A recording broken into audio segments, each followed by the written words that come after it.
The shadow of the queen. Her name remains a chilling echo across history, a queen who feared no man or prophet.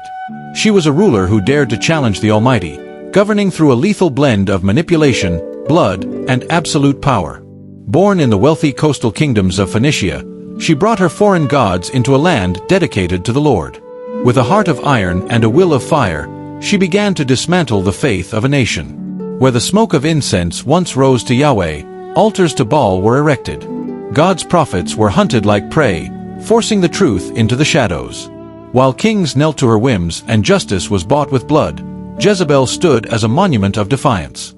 Even as the heavens closed and fire fell from the sky, she refused to bow.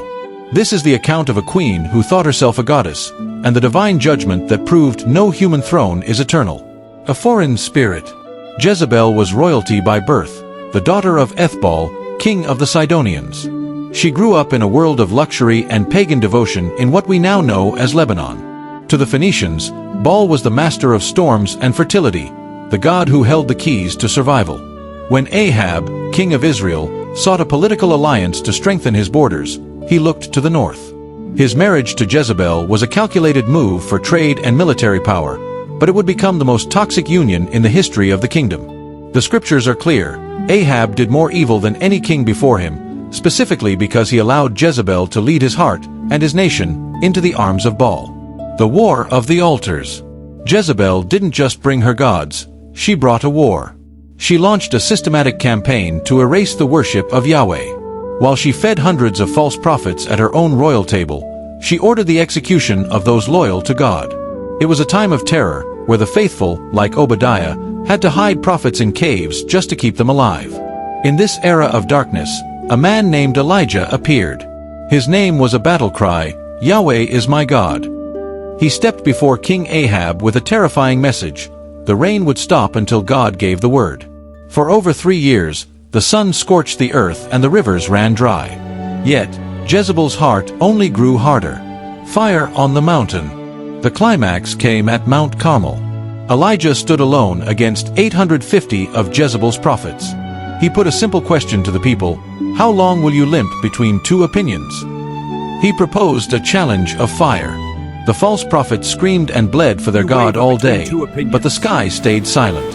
When Elijah stepped forward, he drenched his altar in water until it overflowed. With one simple prayer, the fire of God exploded from the sky, incinerating everything: the meat, the wood, the stones, and even the dust. The people fell on their faces, crying out that the Lord is God. That day, the Kishon Valley ran red with the blood of the false prophets. The vineyard and the end. Jezebel's cruelty reached its peak with a man named Naboth.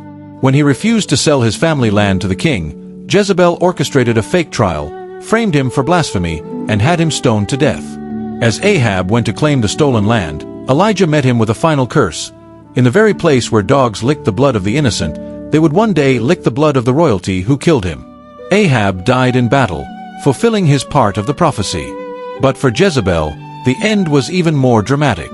Years later, when the commander Jehu rode into Jezreel to seize the throne, Jezebel knew her time was up.